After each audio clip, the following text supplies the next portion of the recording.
Assalomu alaykum va rahmatulloh. Demak, is'al va ajib. Is'al deganimiz savol bergin va ajib degani javob bergin. Is'al so'ragin va ajib javob bergin degani. Xo'p, biz endi e'tibor beramiz.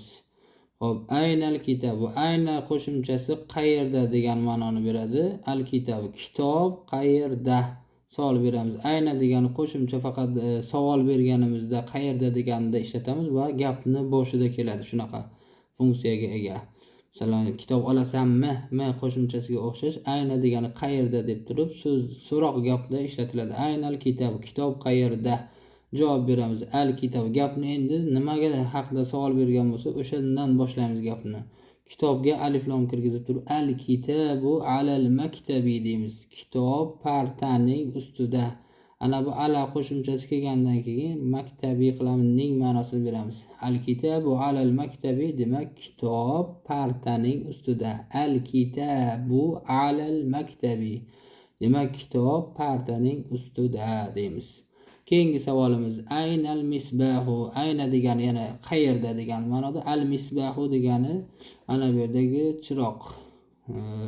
Al misbahu yana boyagidek nima haqida savol berilsa o'shanni gap boshi qilib boshlashimiz kerak. Al misbahu chiroq fawqal maktabi partaning ana ning ma'nosini berib partaning ustida deymiz. Demak aynal misbahu desa ya'ni chiroq qayerda desa demak al misbahu fawqal maktabi demak partaning ustida deymiz. Keyingi savolga o'tamiz.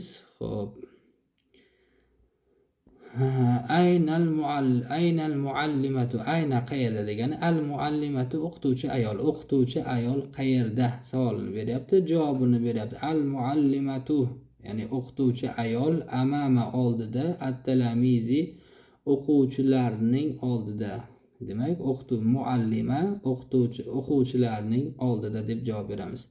Aynal qittatu ya'ni mushukcha qayerda? Aynal qittatu jeniskiga e'tibor beramiz.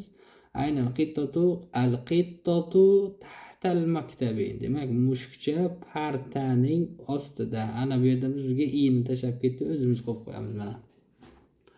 Al qittatu tahtal maktabi. Demak, mushukcha partaning ostida deymiz.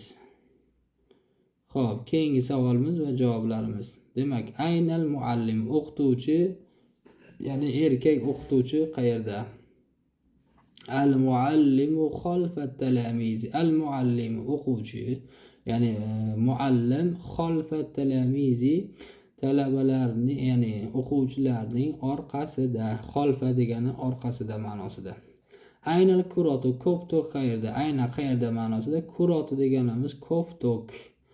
Al kuratu ya'ni ko'p-to'k bijanibil maktabi. Bijanib degani biqinida mana. Ana bu yerga e'tibor beramiz. Biqinida. Bijanibil maktabi partaning biqinida. Demak, biqin bilan o'ng tomon, chap tomon bilan farqi yo'q. Bijanib degani yonida, biqinida degan ma'noni bildiradi. Xo'p, keyingi savolimiz. Aynal kuratu. Aynal kuratu deganimiz ko'p-to'k qayerda? Demak, aynal kuratu. Aynal kuratu. Ko'p-to'k kuratu deganimiz ko'p-to'k. Ayna qayerda? Ayna kuratu. Ko'p-to'k qayerda? Al gapni endi ko'p-to'kdan boshlaymiz. Ko'p-to'k fi degani ichida ma'nosida. Fi nima? Ichida ma'nosi. Al kuratu fi salati. Ko'p-to'k savatning ichida. Salla degani savat, korzinka degan ma'noni beradi. Al kuratu fi salati demak ko'p-to'k korzinkaning ichida, ya'ni savatning ichida ma'nosini beramiz. Assalomu alaykum.